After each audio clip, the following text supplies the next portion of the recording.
네, 이번에는 원차동킬 사주 8수 스르머째 죽은 사람 사주를 보여줬는데 맞추는 사람이 거의 없어. 이렇게 어, 이 부분도 사주에 또 논란이 많은 부분이죠. 일단 한번 읽어보고 뒷얘기를 해드리도록 하겠습니다. 사주팔자는 51만 8,400가지의 경우의 수에서 나온다. 이론적으로 그러니까 남한에 이렇게 적어놨네요. 남한에 100명의 같은 사주를 가진 사람이 살고 있는 것으로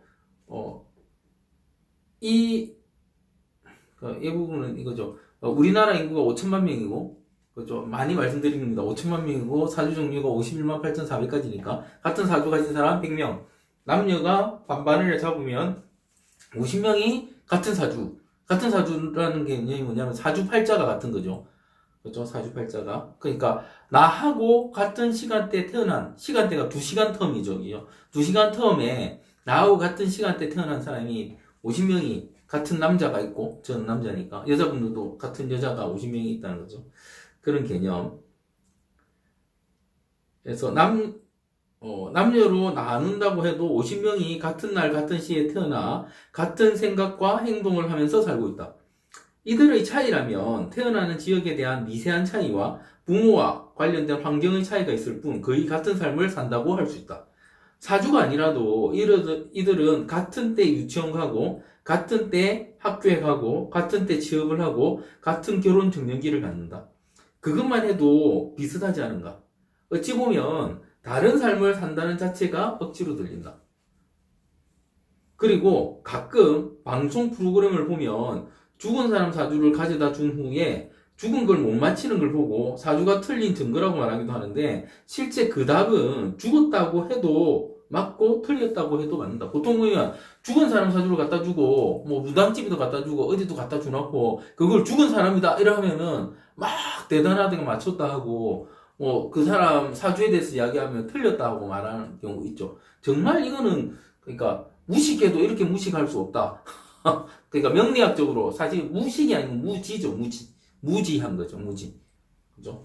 모르니까 용서는 해줄 수 있지만 정말 무지한 거죠. 그러니까 똑같은 사주를 가진 사람이 한 날 한시에 태어나서 한 날 한시에 죽지 않죠. 그죠?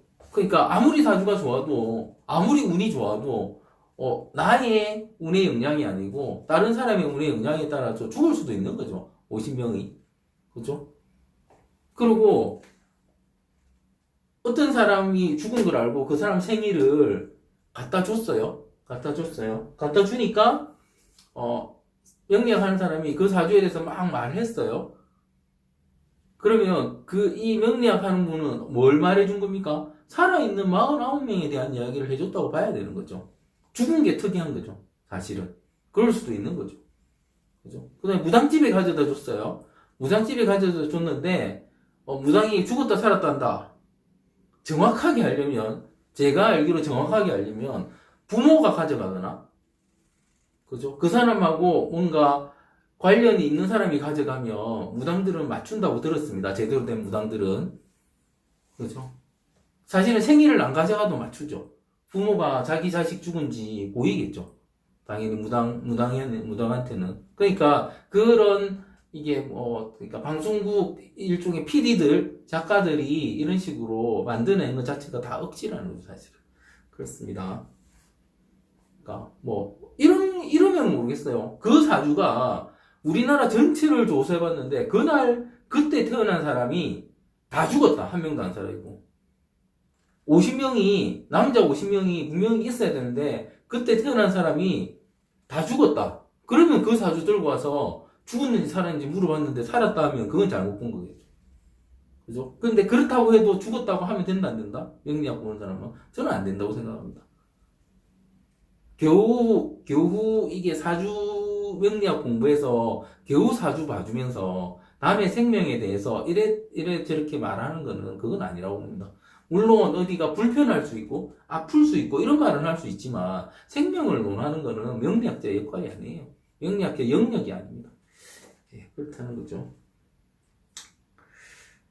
일부 몰직학한 사이비 사주꾼들과 비과학적인 종교적인 교리만 아는 무지한 목사들이 사주를 미신처럼 만들어버린 아쉬움은 있지만 사주는 수학과 통계과학이 어우러진 최고의 인문학이자 경험 통계학이다.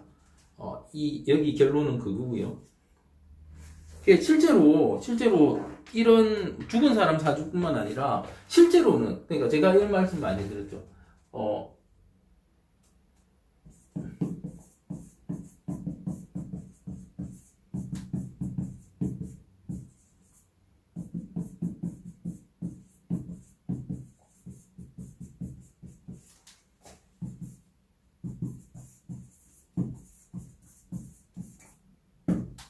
죽은 사람 사주를 봐주는 명리학자. 제가 보기에 지금 우리나라 명리학자의 90% 이상은 다 이런 사람들이에요. 사주를 어떻게 본다? 어떤 사주 팔자가 있어요. 이런 사주 팔자가 있습니다. 이런 사주 팔자로 죽은 사람. 나머지 데이터를 모아서 암기한 다음에 이 사주를 가진 살아있는 사람이 오면 이 산 사람한테 뭘 얘기해준다? 죽은 사람 사주 암기한 걸 말을 해주는 거예요. 이게 지금 명리학 90%의 명리학자가 하는 짓입니다. 이렇게 하면 안 된다는 거죠. 이렇게 하면 물론 암기해야 되는 부분이 있어요. 어떤 부분이냐? 저 사람이 어떤 사람이었나? 어떤 성향이었나? 그죠? 어떤 행동을 했나? 그죠? 어떤 식성이었나? 어디 살았나? 어디라는 게 물가냐? 산이냐? 외국이냐? 이런 식이겠죠. 그래서 잘 살았냐? 이런 건 암기할 필요가 있겠죠. 그 특정 사주의 인자가 이러니까 어떻다고 말해줄 수 있으니까. 그런데 그게 아니고 이 사람이 무슨 정승에서 죽었으면 니는 정승될 수 있고, 그죠? 저 사람이 어떤 사람하고 결혼했으면 니는 어떤 사람하고 무조건 결혼할 거고, 니는 이 사람이 언제 죽었으면 니는 몇 살에 죽을 거고, 이렇게 말해주면 안 된다는 거죠. 그죠? 이 부분만 유의하시면 됩니다. 이 부분만. 그죠? 그러니까 특정 사주가 어떤지 궁금하면 그러니까 모아서 볼 필요가 있죠. 그러니까 사실 이런 분들이 제일 안타깝죠. 어떤 분들이냐면 특정 직업의 사주를 쫙 모으고 그 사주하고 똑같은 사주가 오면 무조건 그렇다 이렇게 말하는 그런 형태도 되게 많아요. 그런데 똑같은 사주라도 어떤 사람은 의사하고 어떤 사람은 놀아요. 그죠? 그러니까 어떤 사주를 아무리 죽은 사람 사주, 산 사람 사주들에게 데이터를 아무리 배워서 암기해도 실제 그 암기한 내용을 산 사람에 들이대면 어떻다? 다 틀려 나가는 거예요. 똑같죠. 왜냐하면 이거 역시도 50명이잖아요. 50명 중에 한 명이잖아요. 죽은 사람 데이터를 암기하는 게. 이 확률 낮은 게임을 왜 합니까? 그죠? 아주 확률 낮은 게임인 거죠.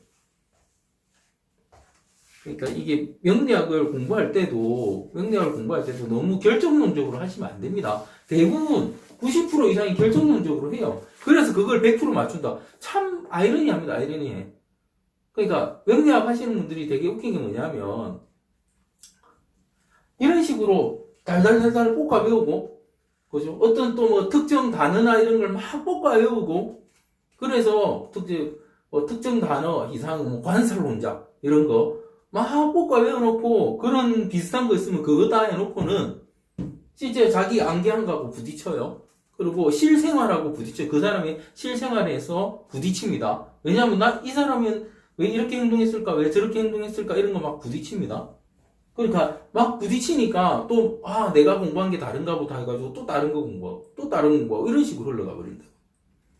가장 근본적인 음양, 오행, 간지, 십신을 공부하면 그렇지 않아도 되는데 그런 게 아니고 좀 더 편한 어떤 사주는 무조건 이렇지 어떤 사주는 무조건 이렇지 요거만 달달 볶아 외우고 이걸 무슨 비법이나 된 것처럼 하니까 이게 제대로 된 사주를 못 봐주는 거예요. 그러니까 헤매게 되는 거죠. 아시겠죠? 예, 이것으로서 30번도 마치겠습니다.